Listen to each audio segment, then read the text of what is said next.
Salimos adelante, amigos. Estamos aquí en la 91.5, 0949297717.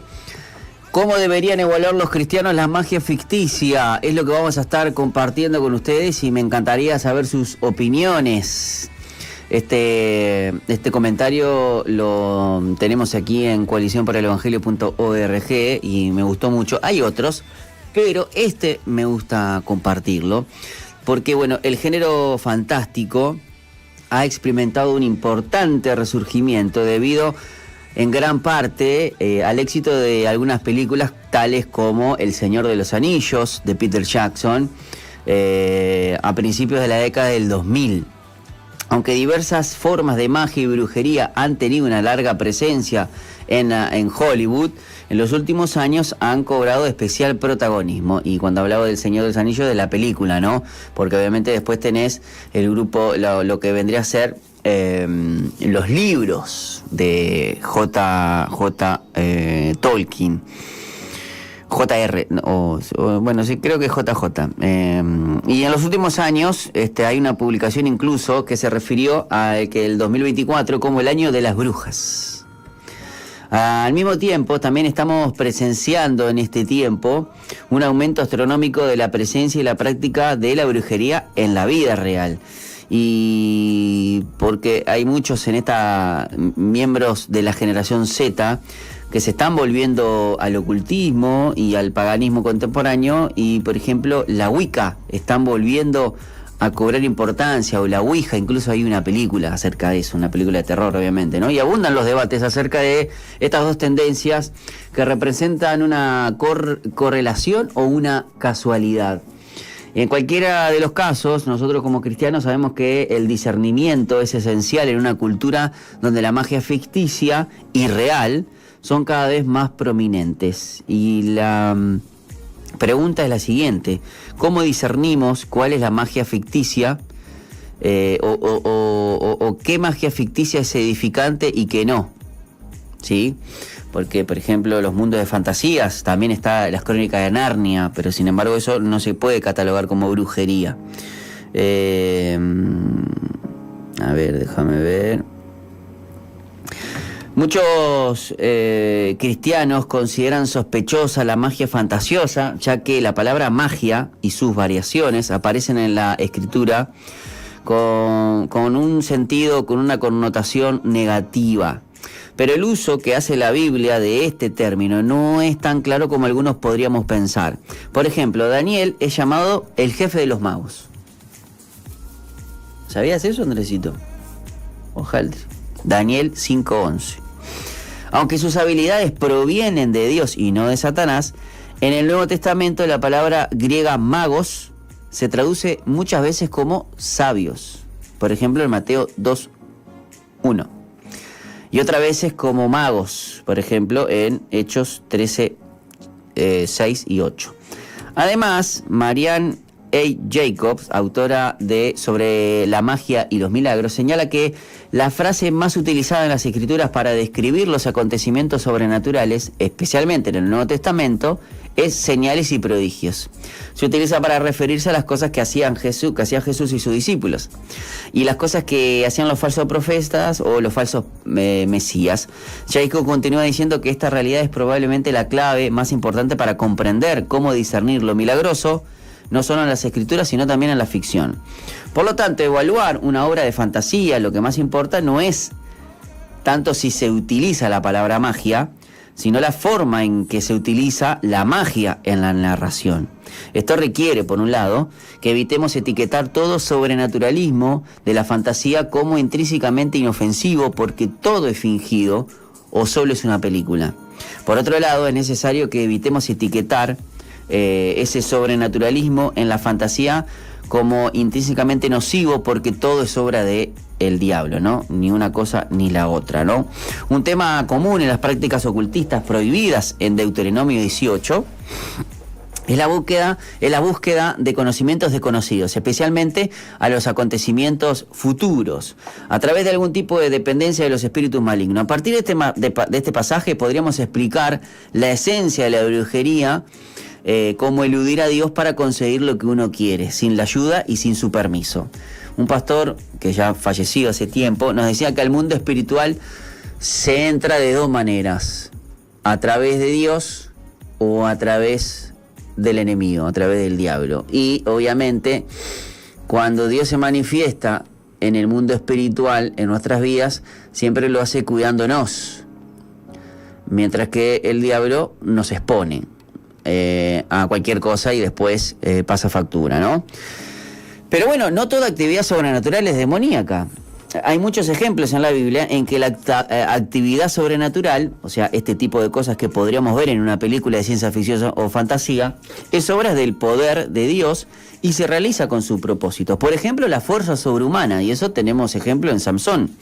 La teletransportación, visiones del futuro, cegar a los enemigos, recibir orientación durante un trance, usar un bastón para convertir el agua en sangre, emplear objetos sagrados para obtener conocimientos de cosas ocultas. Pero incluso con los ejemplos bíblicos, el contexto es importante. Por ejemplo, el uso de Saúl, que hace de Urim y Tumim en 1 Samuel 14, es una forma de adivinación sacerdotal que Dios aprueba. Eso es Éxodo 28:30. Sin embargo, en otro pasaje de las Escrituras, el uso que hace Saúl de la bruja de Endor es claramente una violación a los mandamientos de Dios que da con respecto al uso de los médiums. Al evaluar la naturaleza de la actividad sobrenatural, no podemos limitarnos a mirar las apariencias superficiales. Aún más importante son las realidades fundamentales. Y la sabiduría bíblica nos lleva a considerar no solo el uso de lo sobrenatural, sino también el corazón de la obra. Esto incluirá las posturas y motivaciones que empujan a los personajes hacia Dios o lo alejan de él, o un verdadero orden moral, ¿sí? Muchos cuentos de hadas incluyen sistemas mágicos inventados en los que se le condena el mal y se alaba la virtud. En la película animada de Disney, por ejemplo, La Bella y la Bestia, por ejemplo, la hechicera trabaja para exponer el corazón duro del príncipe y presionarlo para que su personaje madure y se renueve. También podemos considerar que la trilogía del Señor de los Anillos de J.R.R. Tolkien, ahora sí, en la que Gandalf proviene de una rama de los Maiar, una raza de seres espirituales celestiales, es enviado por la figura divina Ilúvatar para oponerse a Sauron, quien en el Hobbit es conocido como el nigromante. Aunque Gandalf es comúnmente conocido como un mago, se parece más a un ángel que a cualquier cosa. Y los estudiosos de Tolkien han reconocido que desde hace tiempo que la construcción del mundo de la Tierra Media es claramente cristiana.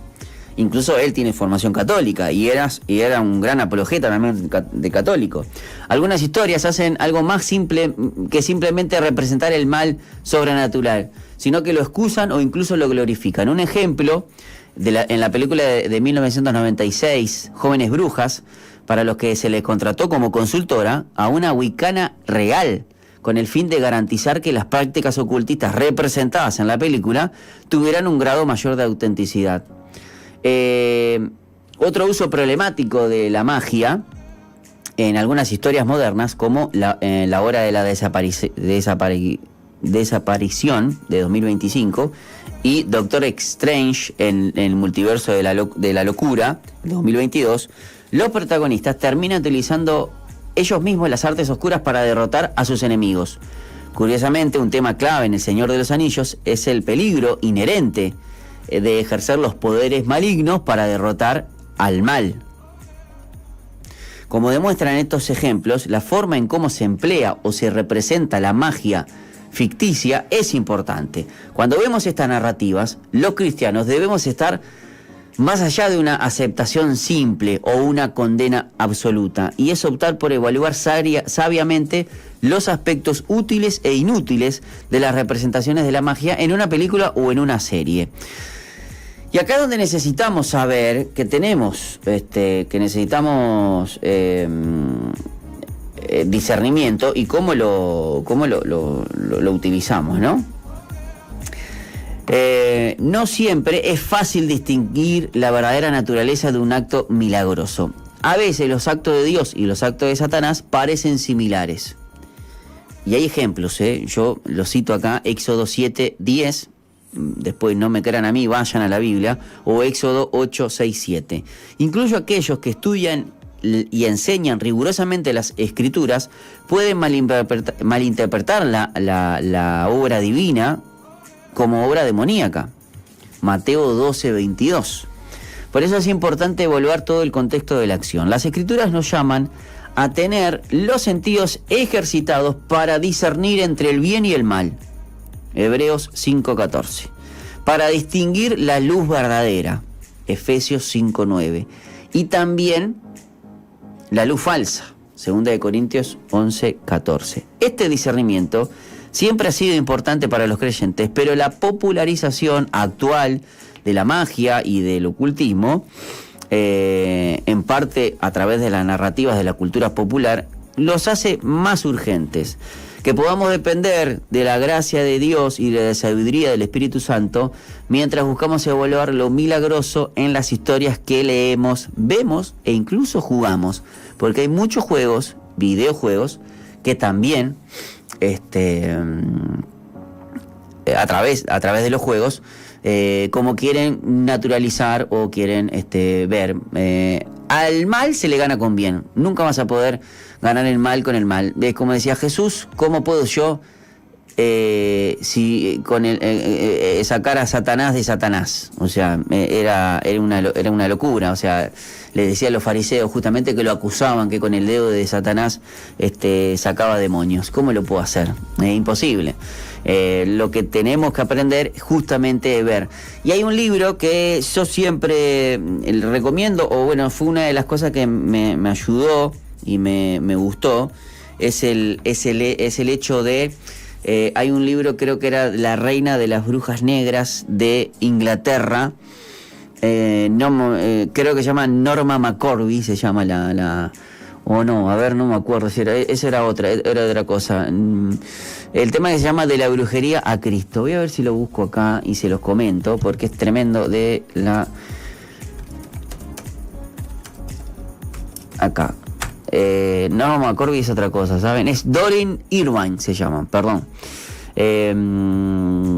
Así se llama el libro, que está un poco caribe para lo que estaba acá. Bueno, es el testimonio de esta mujer que es la escalofriante historia de Doreen Irvine. Aquí escuchen esto. Las confesiones de Doreen Irvine, prostituta, drogadicta y reina de las brujas negras. Es una historia real, no es algo que se invente. Que pueden llegar a los ojos del lector. Es un libro algo viejito, pero bueno, es algo que me gustaría que ustedes también puedan conocer. Aquí tengo, a ver si tengo una reseña, porque bueno, me quiero ir acá a Uruguay. Dice ella, el año del libro es de 1989, así que imagínese.